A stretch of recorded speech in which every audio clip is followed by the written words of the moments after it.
Welcome to The Explainer. Today, we're taking a really fascinating objective look at a concept from our source material that I think a lot of us can relate to. It's the idea that unseen, internal spiritual shifts actually create highly visible ripples in our day-to-day relationships. Have you ever had a profound internal realization or a period of intense personal growth, only to find that some of your oldest friends are suddenly treating you like a total stranger?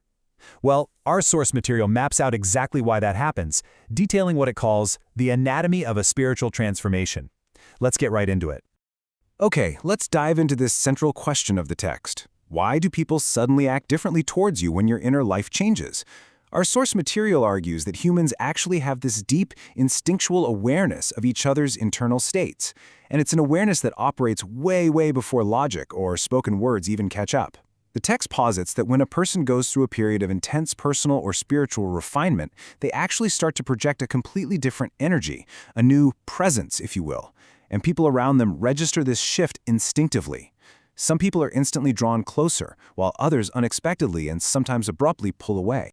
To anchor this explanation, the source relies pretty heavily on a scriptural foundation, specifically pointing to this text from 2 Corinthians. Now, the passage uses this vivid metaphor of an aroma to describe a person's unseen essence. And think about how our brains actually process smell, right? Imagine walking into a room that smells like freshly baked cookies versus a room that smells faintly of smoke. Your body reacts instantly. You either relax or you tense up, long before your conscious brain even registers why it's happening.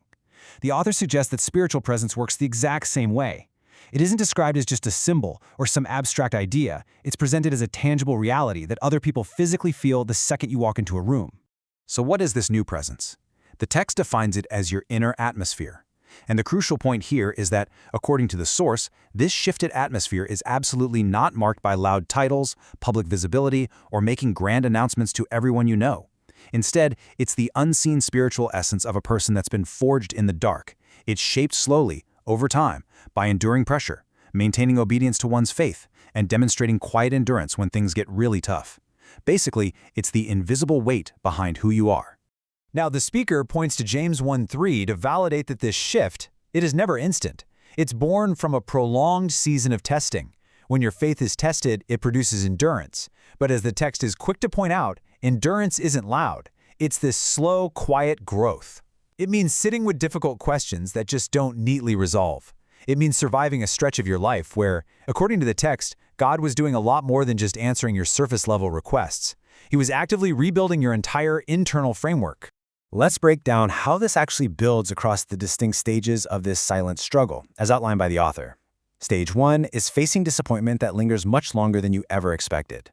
Stage 2 involves actively stopping the old habits that drain your peace, letting go of things not because it's easy, but because it's literally necessary for your survival. Finally, Stage 3 is yielding that sheer exhaustion and fatigue over to spiritual formation. The text notes that while you might look back at this intense period and only see pure fatigue, from a spiritual perspective, it's pure formation. It's the exact mechanism that transforms a fear-driven need for approval into a quiet, totally unshakable steadiness. And that brings us to the ultimate result of those steps.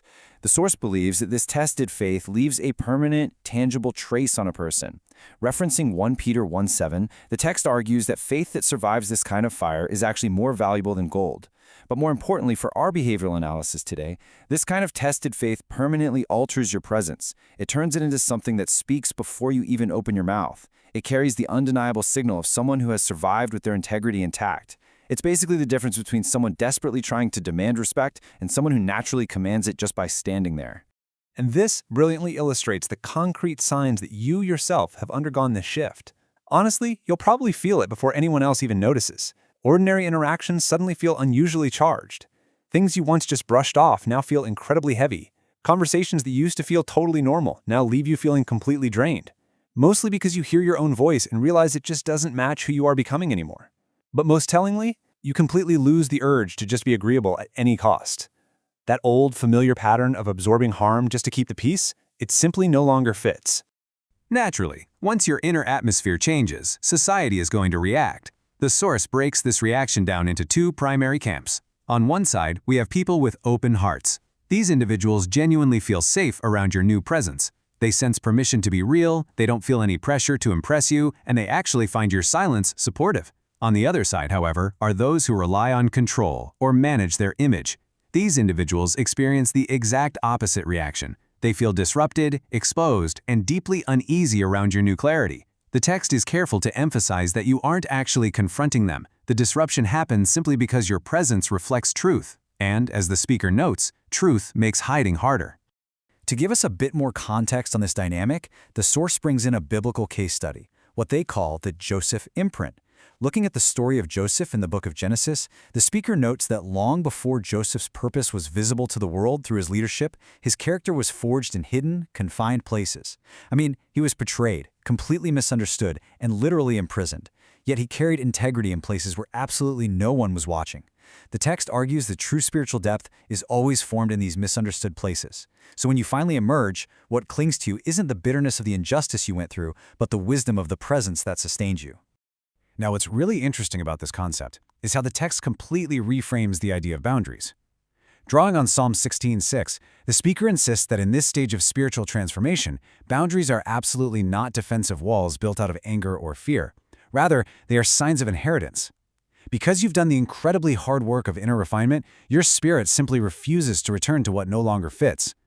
Setting a boundary becomes this peaceful, almost automatic reflection of the truth that you are simply no longer available to carry unspoken tension or smooth over dishonesty. So how does the source suggest you actually operate in the world now?